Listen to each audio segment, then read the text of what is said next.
When you partner with Axon, you immediately gain access to a full range of products and solutions designed to meet the complex needs of today's grower. We carry all major brands and sizes of tires and wheels.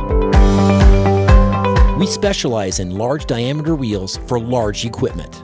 We have one of the largest OEM replacement wheel inventories in North America. Known for extreme flotation setups, duals, and triples, we have wheels for all makes and models of tractors, sprayers, combines, and grain carts. If we don't have the wheel in stock, we'll custom build, sandblast, and paint in-house. There isn't a more vast inventory in North America dedicated to helping dealers move more iron. With facilities on the West Coast and in the heart of the Midwest, leverage our 230,000 square feet of indoor inventory to solve any problem a grower may have. Move more iron with Axon.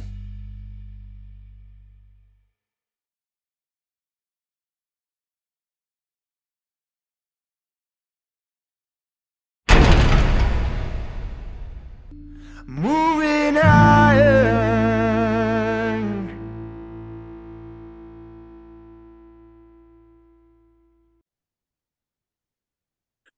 Hello and welcome to Moving Iron Podcast. I got Alan Hoskins back here with me, and we're going to talk about what's happening in the world of ag finance. So, Alan, how you doing, bud? Doing well. Thanks for having me back, Casey. I appreciate it. Yeah, I always like having you on because we get a good chance to talk. So, Alan is and I get this messed up every time, Alan, but you're the President and National Sales Director. Couldn't think it'd be that hard for me to remember that. That's because it's not that complicated. But for whatever reason, I can't get to stick in my head.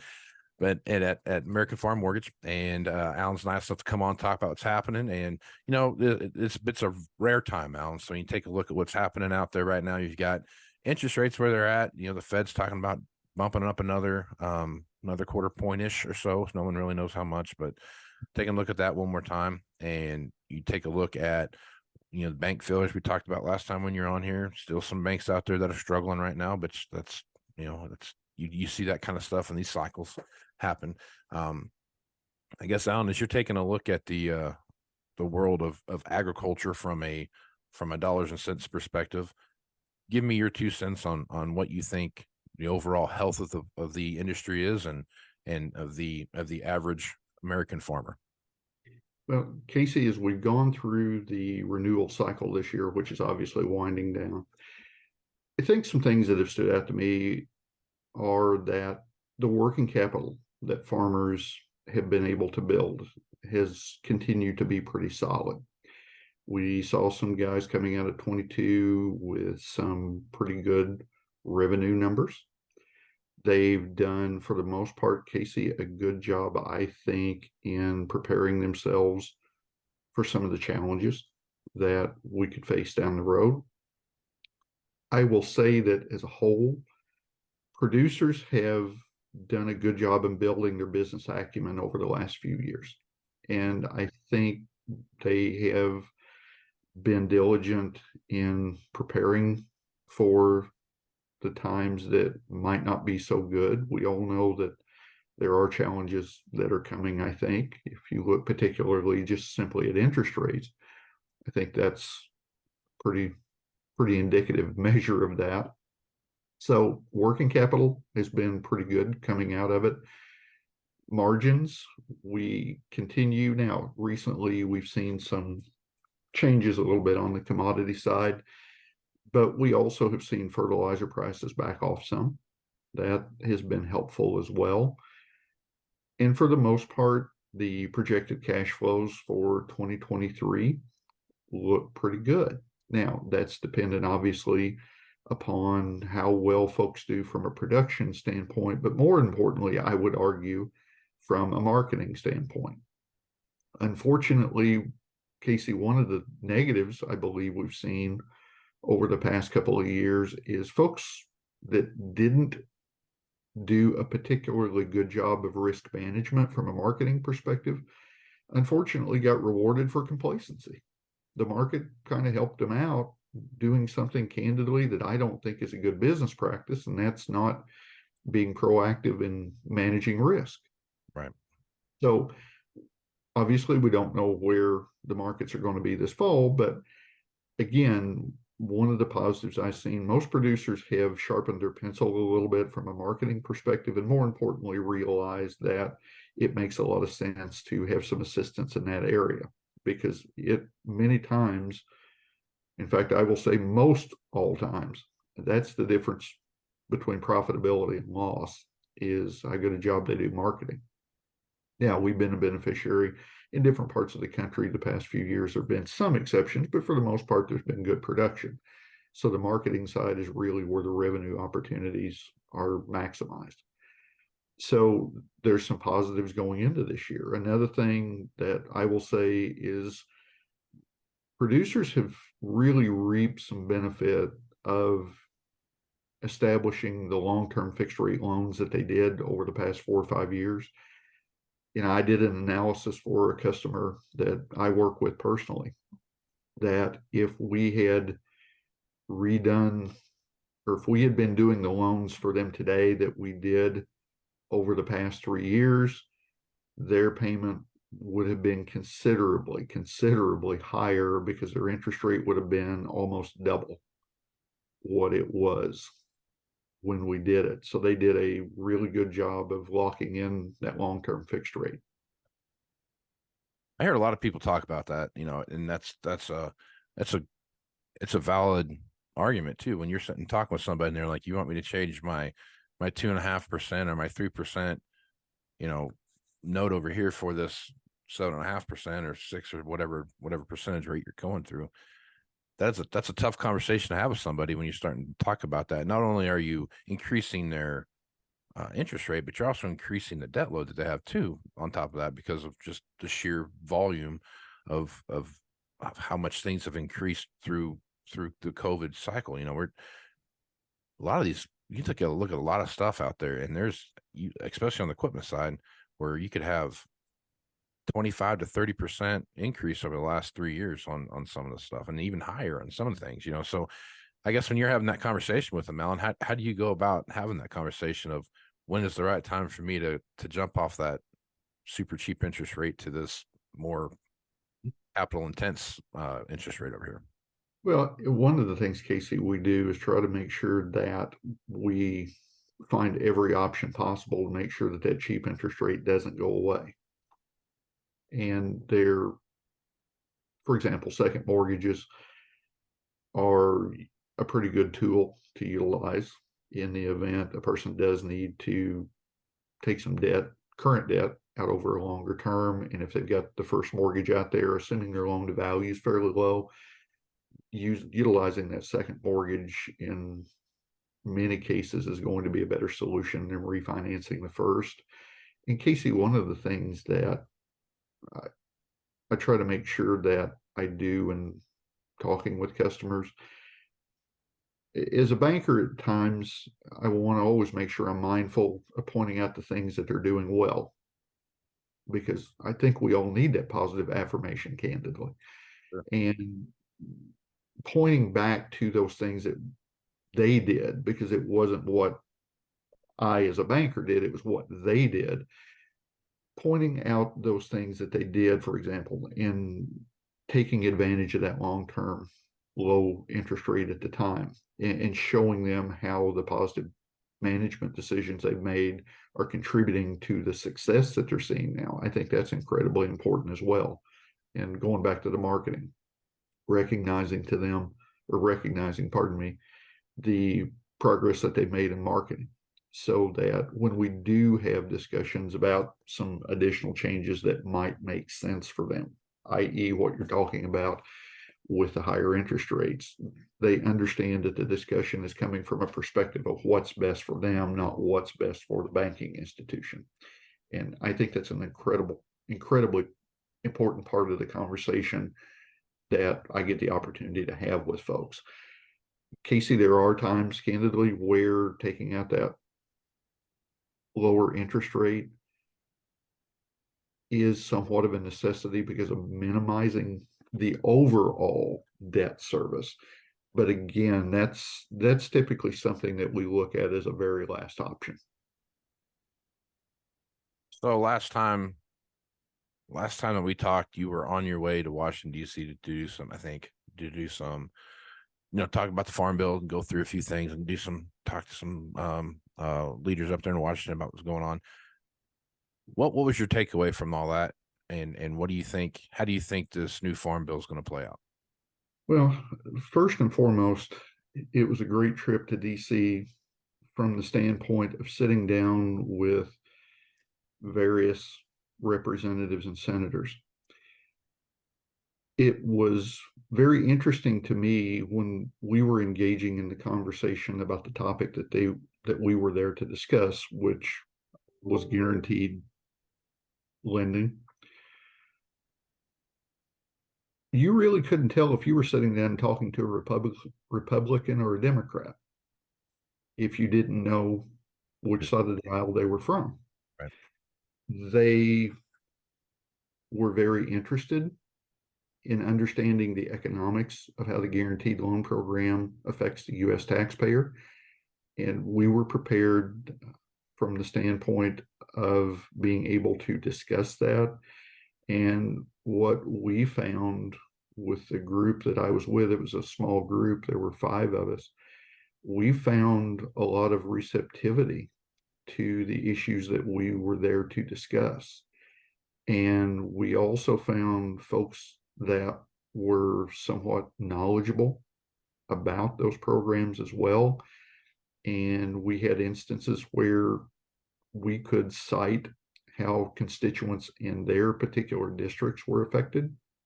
So I was very heartened from the standpoint, Casey, of hearing the feedback that we received from those particular legislators about how they felt that the programs were meeting the goals that I think were set out in order to be able to serve people and judiciously utilize the taxpayers' money.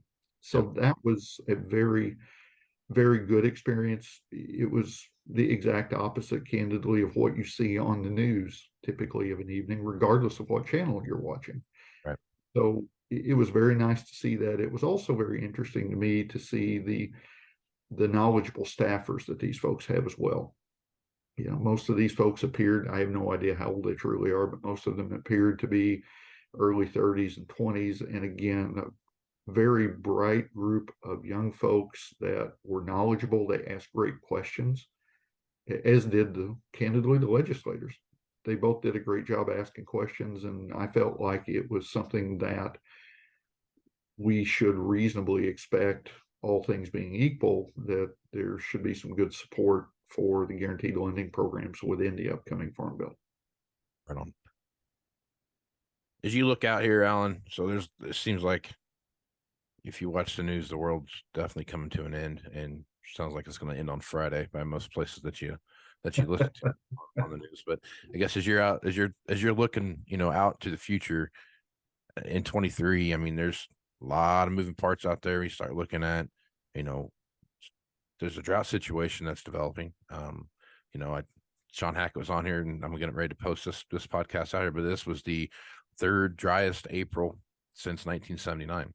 And, May is shaping up to be worse than April was. And if you have to go back too far in the memory to remember what 2012 looked like as you started going through that scenario. If this continues down that same path, what's that look like, and how's this whole thing play out? From a lender's perspective, as you're looking at crop insurance and those kind of things, and how that plays into the marketing plan and the backstops that you have for profitability and those kind of things, how's that conversation work with you? And then how, or when you're having that conversation with your customers, and then how are you adjusting that plan as things kind of spiral here? Great question, Casey. That's the exact type thing that we do try to understand with the individual producer. What does their crop insurance guarantee look like? Again, producers for the most part have done a good job, I think, in understanding the value of that program, particularly with the subsidy that is still there. And hopefully with the upcoming Farm Bill that we're looking at this year, hopefully we're going to continue to see that subsidy in place, because without it, crop insurance is vastly different from a cost perspective to these guys.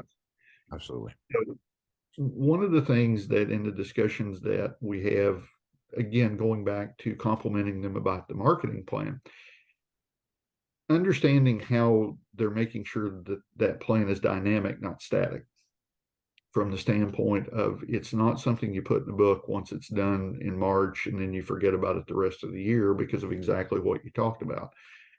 We don't know what opportunities may come about in the event that a drought situation would develop and worsen. We certainly don't know exactly what that's going to look like from a marketing perspective, but making sure that as part of the development of a marketing plan, no differently than a bank works to minimize the effect of the bank, whether interest rates go up or down, a good marketing plan for a producer covers both increased commodity prices and lower commodity prices. So it's not a matter of developing that marketing plan in March when those crop insurance rates are set and then, okay, we're good for the rest of the year. But how do we utilize this marketing plan to be able to take advantage of opportunities should upside potential present itself, but also minimize the downside risk should we see those prices fall? So that's a big part of the conversation.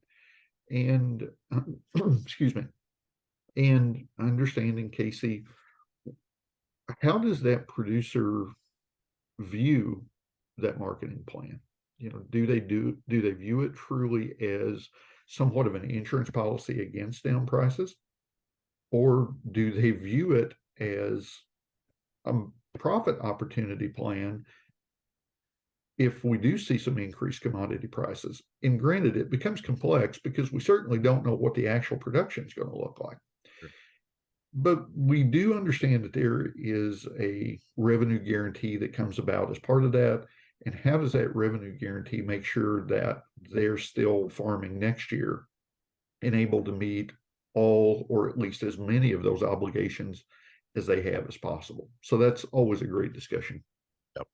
All right. So now in your area, plant season's going on right now. So you got everyone's flying around with their going crazy right now, getting everything in the ground. And the weather's been very cooperative. It's not been too wet or anything like that. So very easy playing season right now. I guess from your perspective, Alan, as you look out there, what's your thoughts about what you've seen so far for playing season, and what is your, I guess, perspective moving forward? Well, in our particular area, Casey, we've been fortunate from the standpoint of we've had a few showers that have come through. So folks have been able to get some things in the ground, get some moisture. One of the bigger challenges, and candidly, a producer that I talked to didn't run a planter last week simply because of the cold temperatures we had and the forecast of rain. But we have seen good progress in our area. I will also say this: I drove up to Wisconsin to be a part of a panel up there a couple of weeks ago, and going through central Illinois, there were a couple of things that really stuck out to me. And this would have been April the 13th, the day I was driving up. Casey is basically from about I-70 up to somewhere around Rockford, Illinois, maybe a little bit north of there. If you had asked me what time of year it was up there, I would have told you it was June, simply because it was extremely dry. Unfortunately, we saw what happened as we taped this show. We saw what happened yesterday on I-55 south of Champaign with the major traffic because of the dust-related issue. 2 weeks ago, I saw a lot of dust in that area at that time as well, particularly north of there. The other thing, Casey, that I guess I've kind of noticed, and this ties back to planning, it was amazing to me how few planters I saw that were not 24-row planters. Bigger or smaller? Basically, I think I saw maybe 2 12-row planters in the field. Yeah. Maybe 3 or 4 16 rows. The rest, and when I say the rest, that probably means 25 or more, were all 24-row planters. Yeah. What that tells me, Casey, is I think we have the ability to put a lot of crop in the ground in a hurry. Oh, yeah. Yeah, that's a funny. I love watching that meter. Everyone makes a big deal about it, and then a weekend goes by and 4 days of good planting comes by, and all of a sudden it goes from 25 to 62%. And Absolutely. so yeah, they can plant some ground. They can plant some ground pretty quick. So I think that allows us, when planting conditions do get where it makes sense to do it, we can certainly get that crop in the ground locally. Within the past few days, I've seen a few fields of corn that have spiked through. On a couple of them that I've seen, emergence look very even. So I've talked to more producers, however, and this is obviously vastly different than what we were seeing 20 years ago. I've talked to multiple producers within the last week that are half done or more on soybeans that hadn't even started corn. And that's a drastic change over what we've growing up. Certainly we never planted beans before corn, but a lot of things have changed since I grew up too. So I will say that we're seeing guys, I think, understand where soybeans have really been a good profit contributor, pardon me, over the past couple of years. And again, it goes back to my comment about improving their business acumen and looking at how does it make sense. And I think from a conservation perspective, getting those beans in, getting them off early, if they've got dirt projects, things like that to minimize erosion, that's also a great management tool that's allowed them to do some of those items as well. Yep. All right, last question here, Alan. As you're looking at the geopolitical situations that we have around the world, you talk about what's going on in the Black Sea. They're going to go back to and sit down and reopen that conversation again about the Black Sea corridor, and who knows what's going to happen there. As you look at what's going on with China and the amount of stuff that they're coming out of COVID and the stuff that they're buying, and they just can't get enough stuff, and they're buying stuff as much as they can. And you look at African swine fever and all those different things that come on. It's like there's like a million things that are going on that are all negative. A lot of positive, excuse me, a lot of positive things for agriculture in 23. And as you look into 24, it kind of feels like there's some carryover there that you can see going in 24. I guess, Alan, your outlook here the next 18, 24 months, and your little crystal ball that you got there, what's your overall feel for what you see happening in agriculture right now? Well, I think, Casey, overall, and I'll say this, I heard a meteorologist say one day that they could reasonably predict weather very accurately, no more than about 7 to 10 days out. So I want to preface what I'm going to say by saying that's about how far out, Casey, my economic predictions are valid, 7 to 10 right. days. 7 to 10 days. All right. Yes. So what I would say is this. We're in a position right now where there are good opportunities, I believe, still from a profit perspective, assuming that the production is going to be there. So we've, again, seen the benefit of decreased fertilizer prices. There's still some good commodity prices available. So as we sit here today, 23 has the potential to be another reasonably good year. Now, again, 10 days from now, that could be completely different. But as we sit here today, it has that. Going into 24, I agree with everything you said, that there are some things that do have some appearance of positivity for agriculture. But the thing I also believe I understand about agriculture is profitability is determined by margin. And we can understand very easily today by picking up our phones and seeing what opportunities are present for 24 commodities. What we can't necessarily do as adeptly is understand what the bottom side of the income statement is going to look like in 2024. We don't know where those inputs are going to be. We don't know where those seed prices are going to be. But if you look at it solely from a commodity price perspective, it again looks like 24, at least right now, there's some reasonable opportunities that are there. There's a lot of things that could change that. And I would, Casey, the one thing that I would really encourage producers is, and this is a good reminder for all of us, from a practical perspective, Casey, there really isn't a difference between a person that can't read and a person that doesn't read. Yeah, good point. Yeah. And the thing that I would urge producers is to make sure that they're doing a lot of investigative study on their own part in the form of reading. There's so much wonderful information out there today that maybe you don't take everything at face value. In fact, you shouldn't take everything at face value. I'll go that far. But I think there's a lot of information out there. Look at the sources that you know. This podcast is a good example. You mentioned Sean Hackett. I think Sean, I enjoy listening to Sean. I think he does a wonderful job, and I'm really glad that you have him as a guest. Me too. I think, Casey, that folks need to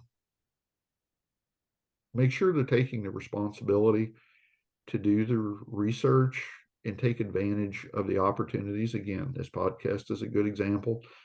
Talking to the folks that they know and trust, and trying to make sure that they are continuing to be lifelong learners. I think we've actually seen that trend accelerate over the past 4 or 5 years, but I think it's a trend that's going to become even more important in the future. Yep. So I guess that's probably not the exact answer you were looking for, but that's kind of where I would think producers might want to be somewhat mindful. Well, the good thing about this show, Alan, is I don't know what I'm looking for. So whatever happens. Well, it works out really well. It does. This seems to come together nice here at the end. So, Alan, I appreciate you being on the podcast, man. If folks want to reach out to you and get more information about what it is you're doing at American Farm Mortgage, what's the best way to do that? Sure.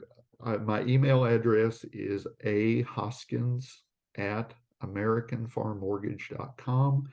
They can certainly reach out by phone. I love phone conversations. That number is 800-876-2362. And welcome conversations just to hear from folks. Oh, man. Well, thanks again, Alan. And it's always awesome to talk to you, man. I appreciate you taking the time. I appreciate the opportunity, Casey. Thank you very much. All right. I'm Casey Seymour with Moving Iron Podcast. Check me out on Facebook, Twitter, and Instagram at Moving Iron LLC. Go to LinkedIn at Moving Iron Podcast. Check out the YouTube version of this over on the YouTube channel, which is the Moving Iron Podcast YouTube channel. And you can see what Alan looks like and all of his great John Deere memorabilia behind him. So you can check all that out and see all that fun stuff there. Go to Moving Iron LLC for everything Moving Iron related and all the information for the Moving Iron Summit coming up here in Nashville, Tennessee, September 11th through the 13th. Be one of the first 150 people to sign up for that, and you will get a $50 discount from the folks over at Axon Tires. So if you're interested in that, take advantage of that, and we'll look forward to seeing you guys all in Nashville. So you need more information, send me an email at MovingIronPodcast at MovingIronPodcast.com, and I will get that information over to you ASAP. So with that, I'm Casey Seymour with Alan Hoskins. Let's go to Smart, folks. Out.